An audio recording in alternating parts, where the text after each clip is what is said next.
আসসালামু আলাইকুম, সবাইকে স্বাগত জানাচ্ছি আজকের এই ফিজিক্স ক্লাসের দ্বিতীয় পর্বটিতে। তো এই পর্বে আমরা মূলত দূরত্ব এবং সরণের যে বেসিক পার্থক্যগুলো রয়েছে সেই পার্থক্যগুলো নিয়ে আলোচনা করব। তো দেখো, দূরত্বকে আমরা কিন্তু ডি দ্বারা প্রকাশ করে থাকি এবং সরণকে আমরা এস দ্বারা প্রকাশ করে থাকি। তো এই দুইটা জিনিসের বেসিক পার্থক্যটা যদি আমরা একটু দেখতে চাই, তাহলে এই ধরো, এটা হচ্ছে একটা আমার এখানে তোমার অবজেক্ট রয়েছে, অর্থাৎ এখানে আমার একটা বস্তু রয়েছে। ওকে, এই জায়গায় আমার একটা বস্তু রয়েছে। তো এটা হচ্ছে আমার এ বিন্দু, যেখানে বস্তুটা যাবে। তো বস্তুটা এখান থেকে এখানে যাইতে হলে সে কিন্তু এভাবে যেতে পারে, আবার বস্তুটা তোমার এভাবেও যেতে পারে, আবার চাইলে কিন্তু সে এভাবেও যেতে পারে।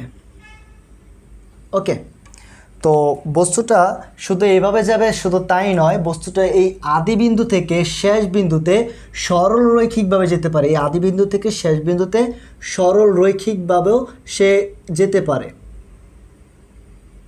ওকে,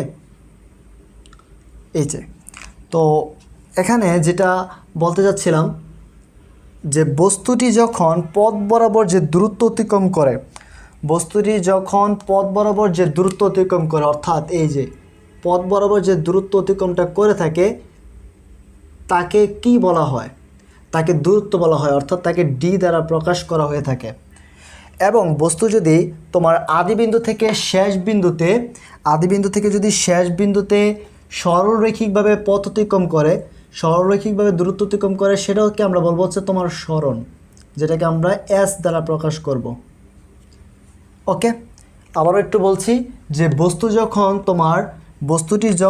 এই বস্তুটি যখন তোমার পথ বরাবর যে দূরত্বটা অতিক্রম করে, সেই পথ বরাবর দূরত্ব অতিক্রমটাকে বলবো আমরা দূরত্ব, যাকে ডি দ্বারা প্রকাশ করা হয়। এবং বস্তুটি যখন আদিবিন্দু থেকে এই শেষ বিন্দুতে সরল রৈখিকভাবে যে পথটা অতিক্রমটা করতেছে, সেটাকে আমরা বলবো হচ্ছে সরণ, যাকে আমরা এস দ্বারা প্রকাশ করতেছি। ওকে, এটুকু ক্লিয়ার আশা করি। তো এখানে আমরা এই চিত্রের মাধ্যমে দেখতে পারতেছি যে ডি এর মানটা এস এর থেকে কি হচ্ছে বড়। এই ডি এর মানটা এই এস এর থেকে কি বড় আমরা দেখতে পারতেছি। এবং ডি এর মান অর্থাৎ দূরত্ব কিন্তু আবার সরণের সমানও হতে পারে। কখন সমান হবে? যখন সরণটা তোমার এই যে এই স্ট্রেটলিভাবে যাবে। ওকে, তো আমরা এখান থেকে একটা জিনিস বলতেই পারি, শর্ত দিতেই পারি, যে দূরত্ব তোমার সরণের চেয়ে কি হবে? অবশ্যই বড় হবে। এবং দূরত্ব আবার সরণের কখনো সমানও হতে পারে। কিন্তু সরণ কি হবে না? কিন্তু সরণ কখনোই ডি এর থেকে বড় হবে না। ওকে, তো এই জিনিসটা হচ্ছে আমাদের মাথায় রাখা দরকার, যে দূরত্বটা কি হবে? সরণের চেয়ে অলওয়েজ কী হবে? বড় হয়ে থাকবে, অথবা অনেক সময় কী হবে? দূরত্বটা তোমার সরণের সমানও হবে। কিন্তু এই সরণ কখনো দূরত্বের চেয়ে কী হবে না? বড় হবে না, ছোটই থাকবে। ওকে, তো আমি তোমাদেরকে এখান থেকে একটা এক্সাম্পল দিতে পারি, সেটা হচ্ছে যে 5 মিটার, 6 মিটার, 9 মিটার, 2 মিটার, এবং এখানে ধরতে পারো যে 11 মিটার। ওকে, তো আমাকে এখান থেকে প্রশ্ন করলো যে কোনটি এস নির্দেশ করে, কোনটি এস নির্দেশ করে।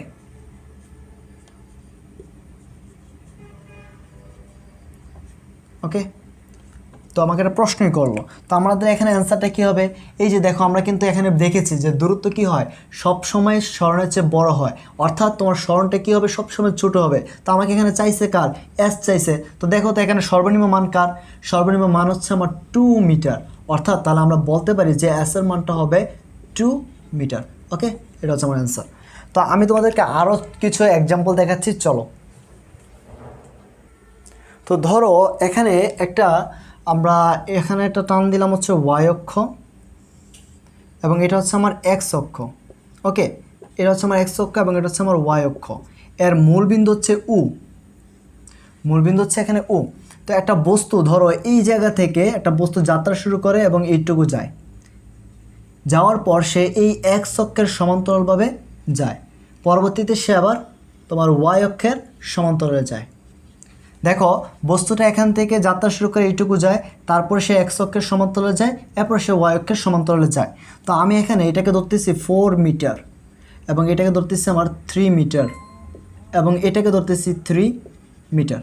ওকে, তো এখানে জিনিসটা আমাকে প্রশ্ন চাইলো যে এটাকে হচ্ছে এ দিলাম নাম, তো আমার প্রশ্ন চাইলো যে এস ও এ অর্থাৎ তোমার এই যে ও থেকে এর পর্যন্ত সরণটা কত সেটা জানতে চেয়েছে, এবং আমাকে আরেকটা জানতে চেয়েছে যে ডি ও এর মানটা কত, অর্থাৎ তোমার ও থেকে এ পর্যন্ত দূরত্বের মানটা জানতে চেয়েছে। তো এখানে আমি দুইটাই তোমাদেরকে দেখাচ্ছি। প্রথমত আমরা দূরত্বটা বের করে নিই। ওকে, ডি ও এ অর্থাৎ অর্থাৎ ও থেকে এ পর্যন্ত দূরত্বটা বের করি। কীভাবে বের করবো বলো তো? আমরা এখানে দেখেছি কি বলতো, যে দূরত্ব জিনিসটা কি, যে পথ বরাবর যে দূরত্বটা অতিক্রম করবে সেটা হচ্ছে আমার দূরত্ব। পথ বরাবর যে দূরত্বটা অতিক্রম করবে সেটা হচ্ছে আমার দূরত্ব। তো এখানে দেখো তো পথ বরাবর কি যাচ্ছে, কে? এই যে পথ বরাবর যাচ্ছে, এই যে পথ বরাবর যে দূরত্বটা অতিক্রম করবে সেটা কি আমার দূরত্ব। তাহলে আমরা এখানে এই যে মানগুলো রয়েছে যোগ করে দিলে হয়ে যাবে। ওকে, এই যে মান 4 3 3 যোগ করে দিলে আমরা পাবো, এই যে পথ বরাবর যাচ্ছে না, তো এটা হচ্ছে দূরত্ব। সো আমরা যোগ করে দিই 4 + 3 প্লাস হচ্ছে আমার 3, তাহলে মানটা কত হবে? 4 + 3 হচ্ছে 7 + 3 10। ওকে, অর্থাৎ হচ্ছে 10 মিটার পেলাম। অর্থাৎ আমরা দেখলাম ও থেকে এর পর্যন্ত দূরত্ব হচ্ছে আমার 10 মিটার। এবার আমাদেরকে যদি বের করতে বলা হয় এস ও এ অর্থাৎ তোমার ও থেকে এর সরণের মানটা কত। তো সরণ জিনিসটা, সরণের সংজ্ঞাটা কীভাবে পড়েছি আমরা? সরণ পড়েছিলাম যে এই আদিবিন্দু থেকে শেষ বিন্দুর সরলরৈখিক দূরত্বটি হচ্ছে কি আমার সরণ। আদিবিন্দু থেকে শেষ বিন্দুর সরলরৈখিক দূরত্বটাই হচ্ছে আমার সরণ। তাহলে এখানে দেখো তো আদিবিন্দু হচ্ছে এটা এবং শেষ বিন্দু কোনটা, এই যে এটা। তাহলে এটার সরলরৈখিক যে দূরত্বটা সেটাই কি আমার সরণ হবে। তো আমি এটা এখানে যদি যোগ করে দিই, অর্থাৎ এই বাকি অংশটা যদি আমরা যোগ করে দিই, এখানে এই যে যোগ করে দিলাম, এই যে সরলরৈখিক দূরত্ব হয়ে গেছে। এই আদিবিন্দু থেকে এই শেষ বিন্দুর সরলরৈখিক দূরত্বটাই কি আমার সরণ হবে। তো এখানে 4, আমি এই জায়গায় যদি এন নাম দেই এবং এই জায়গায় যদি আমি পি নাম করে দেই, তাহলে দেখো তো এখানে এপিএন ত্রিভুজ এপিএন একটা কি হয়, সমকোণী ত্রিভুজ। তো সমকোণী ত্রিভুজের লম্ব হচ্ছে 3 মিটার, ভূমি হচ্ছে 3 মিটার, এবং আমাকে এখানে অতিভুজটা বের করতে হবে। তো অতিভুজ বের করবো কীভাবে আমরা? দেখো তো পি এ ইকুয়াল কি লিখতে পারি, √3² প্লাস হচ্ছে আমার 3², রাইট? লম্ব স্কোয়ার প্লাস ভূমি স্কোয়ার। তাহলে এটা হচ্ছে কি আমার এই অতিভুজটা আমরা পেয়ে গেলাম পি এ, অর্থাৎ এই পি হচ্ছে আমার অতিভুজ। অর্থাৎ আমরা এখানে মানটা বসাই দিতে পারি না। মানটা কত বসাইতে পারি, যে √√, হচ্ছে 3² প্লাস হচ্ছে আমার 3²। ওকে, তো আমরা কিন্তু মূলত এই যে এখন কিন্তু এই উ এর মানটা বের করতে পারবো, অর্থাৎ উ এর সরণ মান, অর্থাৎ তোমার এই যে আদিবিন্দু থেকে শেষ বিন্দুর সরলরৈখিক দূরত্বটাই কি আমার এস এর মান। তাহলে আমি এখানে কি বের করতে পারি বলতো, 4 এবং এইটা যোগ করে দিলে কি পেয়ে যাব, এই দূরত্বটা পেয়ে যাব। ওকে, 4 প্লাস হচ্ছে অর্থাৎ সরণ পেয়ে যাব √3² প্লাস হচ্ছে আমার 3²। এই যে এটা হচ্ছে আমার এই ও থেকে এর সরণ। ওকে, এই যে আদিবিন্দু থেকে শেষ বিন্দুর সরলরৈখিক দূরত্ব হচ্ছে কি আমার সরণ। আমি আশা করছি তোমাদেরকে এই জিনিসটা খুব ভালোভাবে বোঝাতে পেরেছি, এবং আমি তোমাদেরকে আরেকটা এক্সাম্পল দেখাই, চলো। তো এক্সাম্পলটা হচ্ছে, ধরো আমার একটা বস্তু বৃত্তাকার পথে ঘুরতেছে। সে কত বৃত্তাকার পথে ঘুরতেছে? সে আর ব্যাসার্ধে বৃত্তাকার পথে ঘুরতেছে। তো বস্তুটা 1/4 অংশে রয়েছে, 1/4 অংশে রয়েছে। বস্তুটি 1/4 অংশে রয়েছে। তো আমার এখানে দুইটা মান চাবো, সেটা হচ্ছে একটা হচ্ছে তোমার সরণের মানটা কত হবে, আর একটা হচ্ছে দূরত্ব ডি এর মানটা কত হবে বের করতে হবে আমাদের। তো বস্তুটা 1/4 অংশ রয়েছে। মনে করো বস্তুটা 1/4 বলতে এই যে এই জায়গায় রয়েছে, ঠিক আছে? বস্তুটা 1/4 অংশ বলতে এই জায়গায় রয়েছে। তো প্রথমত আমি দূরত্বের মানটা বের করতে চাই। ধরো প্রথমে আমি দূরত্বের মান ডি বের করব। তো দূরত্বের সংজ্ঞাটা কী ছিল, যে পথ বরাবর যে দূরত্বটা অতিক্রম করবে, এই যে পথ বরাবর যে দূরত্বটা অতিক্রম করবে, ঠিক আছে? পথ বরাবর যে দূরত্বটা অতিক্রম করবে সেটাই আমার কি দূরত্ব। ওকে, তো সে একবার যদি পুরোটা দূরত্ব অতিক্রম করে, অর্থাৎ সে যদি পুরো তার পথ বরাবর যদি অতিক্রম করতে থাকে, তখন তার অতিক্রান্ত দূরত্ব হবে কি, তখন তার অতিক্রান্ত দূরত্ব হচ্ছে 2πr, ঠিক আছে? সে যদি একবার এটা প্রদক্ষিণ করে, মানে তার যে অতিক্রম করে, তাহলে হচ্ছে তার অতিক্রান্ত দূরত্ব হবে 2πr, কিন্তু সে 1/4 অংশে ছিল। সো আমরা এটাকে 4 দ্বারা ভাগ করে দিব।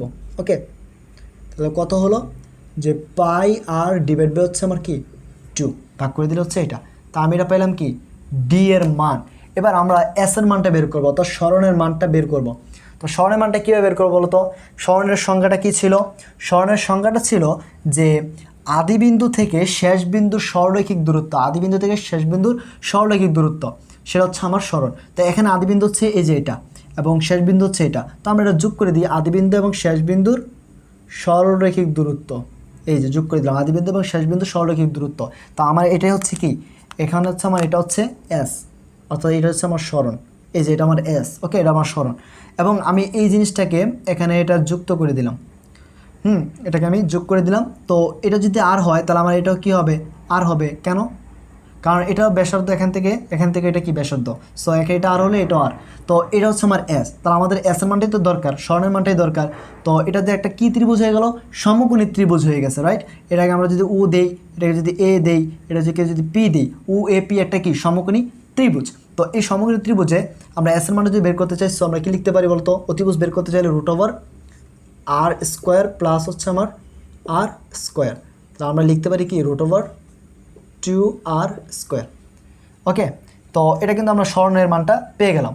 খুবই সহজ, আশা করছি তোমরা এই ম্যাথগুলা খুব সহজে বুঝতে পেরেছো, আশা করতেছি। তো আমি তোমাদেরকে কিছু এক্সাম্পল বা তোমাদেরকে আমি কিছু হোমওয়ার্ক দিয়ে দিচ্ছি, ইনশাল্লাহ তোমাদের এই দূরত্ব এবং স্মরণের ভিতরে, তাদের বেসিকের ভিতরে কোনো ধরনের সমস্যা হবে না ইনশাল্লাহ। তো তোমাদের এখানে এই যে আমার 5টা তোমাদেরকে বাড়ি কাজ দিলাম, 1 2 3, হ্যাঁ, এই কোশ্চেনগুলো সলভ করবা তুমি, এই 3টা কোশ্চেন সলভ করবা।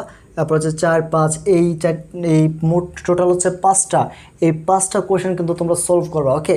এবং এই আশা করতেছি আমার এই টপিকের মাধ্যমে তোমরা বুঝতে পারবা। তো এটা কিন্তু তোমরা, আমি হয়তো তোমাদেরকে এরকম টাইপের একটা ম্যাথ দেখাই নেই, তোমরা নিজের এটা করতে পারবা ইনশাল্লাহ। তো আজকের এই পর্বটা হচ্ছে এইটুকু পর্যন্তই, দূরত্ব এবং এই স্মরণের ভিতরে বেসিক পার্থক্যগুলো দেখালাম। ইনশাল্লাহ নেক্সট ক্লাসে আমরা বেগ এবং দ্রুতির ভিতরে আবার পার্থক্য দেখব। তো ততক্ষণ পর্যন্ত তোমরা ভালো থাকো, আল্লাহ হাফেজ।